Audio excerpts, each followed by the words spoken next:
Let's hope. Man, we're gonna start the show off. My dad's a teacher. We're gonna start the way off. He grades his classes. You're all gonna start with an A+, and every time you get something wrong, which is not laughing at one of my jokes, you get points off. No, you guys, it's thanks for coming out on a Monday night, guys. You have a good weekend?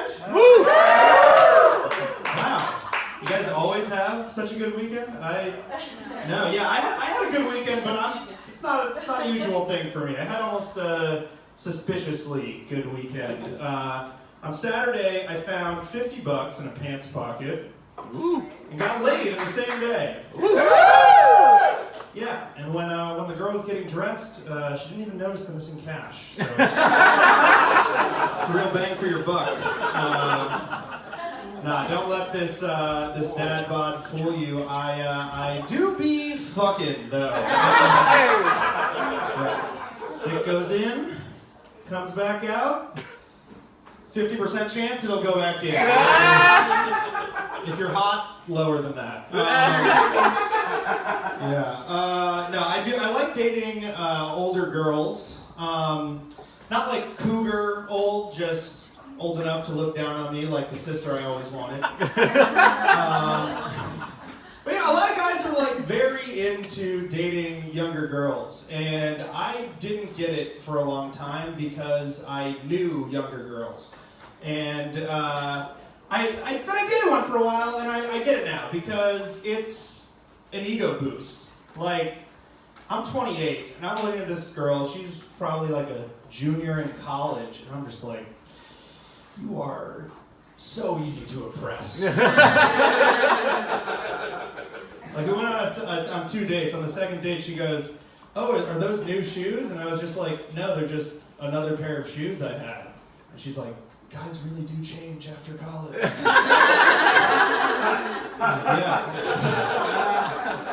Yeah.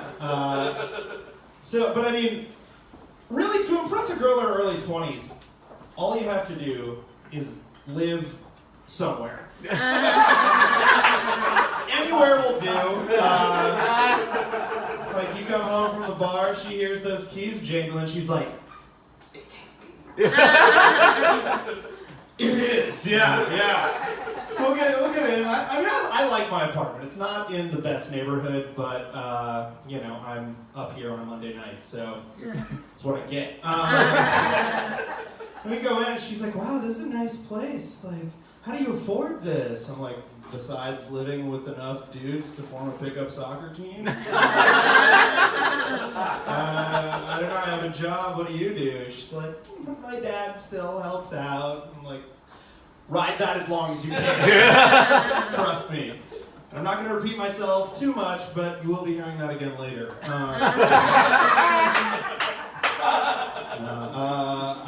I do think, though, ladies, it's not really your fault, but you gotta raise your standards. I was talking to my friend, she's like, "Yeah, I was involved with this guy, we were hooking up, and he wanted to take it to the next level, and I just wasn't into it." I'm like, "All right, well, why not? What's the matter?" She's like, "Well, he's a little bit older, he's like 32, 33, and he's just one of those guys that doesn't have pillows on his bed." I'm like, if that is a category of guy in your life, you're fucking up. She's like, "Yeah." I went into the bathroom and I was like, "Hey, you have no hand soap?" And he was like, "Yeah, I do." And he pointed at a Costco-sized jar of Purell. Not the same.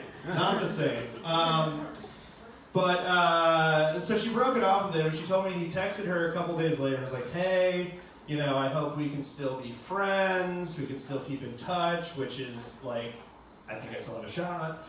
And she was like, "I don't know, maybe." He's like, "Well, I got pillows."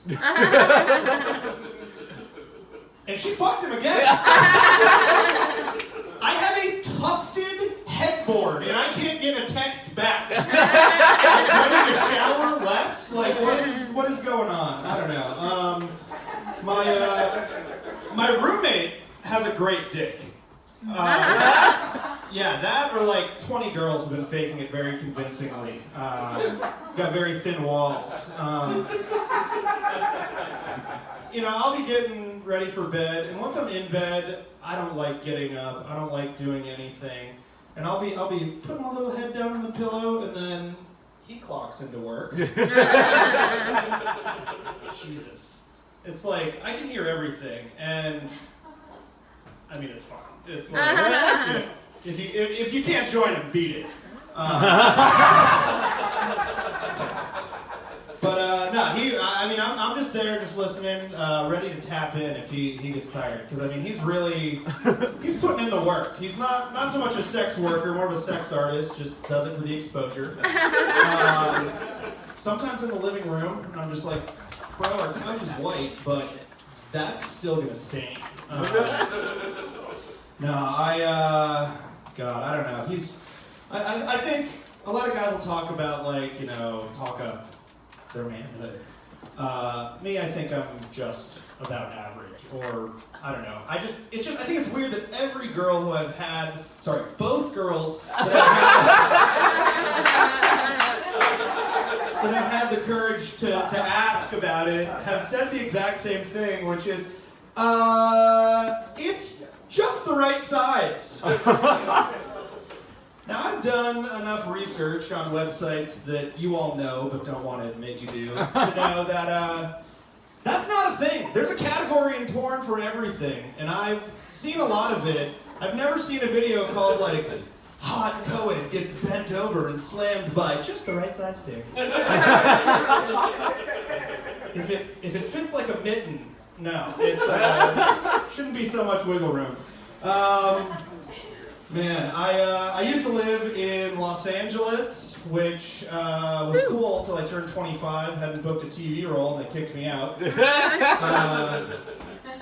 But yeah, I don't know. I mean, LA, I think if you get like a year past puberty and you haven't been on TV, you're legally required to either become a fitness instructor or open a weed dispensary.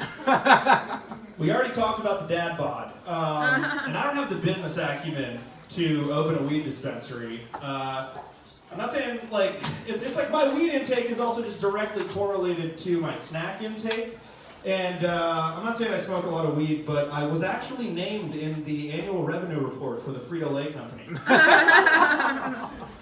Top 5%. No, but I love New York. I grew up upstate, and it's good to be back. I just think that, like, where LA is all about, like, hiking and physical wellness, New York is all about drinking and mental unwellness. It's just, you can't hide a depression body under a puffer jacket 6 months a year in Southern California. People are like, that was cool one day, but like, bro, you're hot, aren't you? And it's like, no, I'm sweating it off. But yeah, it's, I don't know, man. It's just, you see the craziest shit in New York, and it really throws me for a loop. Because sometimes I'm like, do I have it good or do I have it bad? Because what I like about New York is no matter how bad of a day you're having, you get on the train, somebody in that car is having the worst day of their life. Every train car you get on, somebody is having the worst day of their life. If you get in a car that's empty, which if you are a New Yorker, you know not to do, there's a reason. The person really had the worst day of their life, and they're probably under one of those seats. I don't know, it's definitely not conscious.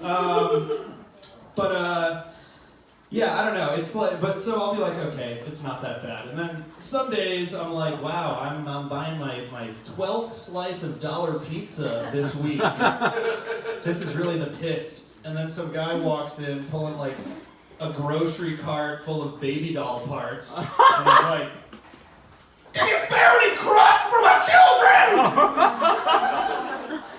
And then the guy's like, yeah, how much do you need? I'm like, I'm not that guy. Man, you guys watch The Irishman? Yeah, I loved it. I thought that it was the best way to spend 3.5 hours with my dad and not talk. Give me the Oscar for that. Like, I've seen every actor in that movie do a better version of the character that they had there. None of them shut my dad up for that long. It was truly something to be thankful for this year. Yeah, man, roommates, man. I have had some interesting roommates. I remember one of my faves was my my freshman roommate in college. And for context, I went to like a really white high school, and I went to like a quirky liberal arts school that was really selling the diversity. So like, I was at my high school, and like we were like really white, like 5 lacrosse state championships in the 4 years I was there. We had a nationally ranked symphonic chamber orchestra, no jazz band. Jazz is a black art form, guys. We're uptown enough, you should know that. No, but it's like our football team was just all quarterbacks. They were all named Colin, and the only thing they know for was just chugging a cold one, bro. So I get my roommate assignment. I'm about to go to college. I'm stoked. We could not be more different. He is a gay, Hispanic, flamenco dance major from the Bronx. I was like, get on the phone, call NBC. We've got a sitcom, baby.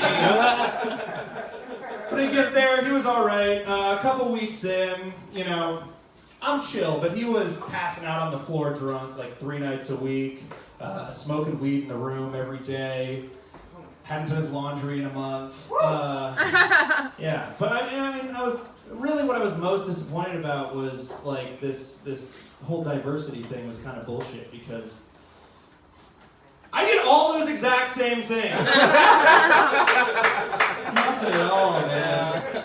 All right, you guys got student loan debt? Make some noise, you got some student loan debt. Grow up and get some credit card debt, all right? 22% interest, compounding. Now, I have a lot of credit card debt, no student debt, and people tell me I'm irresponsible for it, and I'm like, you have not heard of the ins and outs of a little thing called bankruptcy, all right? Like, enjoy your sociology degree. I've got a jet ski at my apartment in Bed-Stuy. Yeah, you know, I'm like, well, you got a 10-year plan? My 10-year plan is a new identity.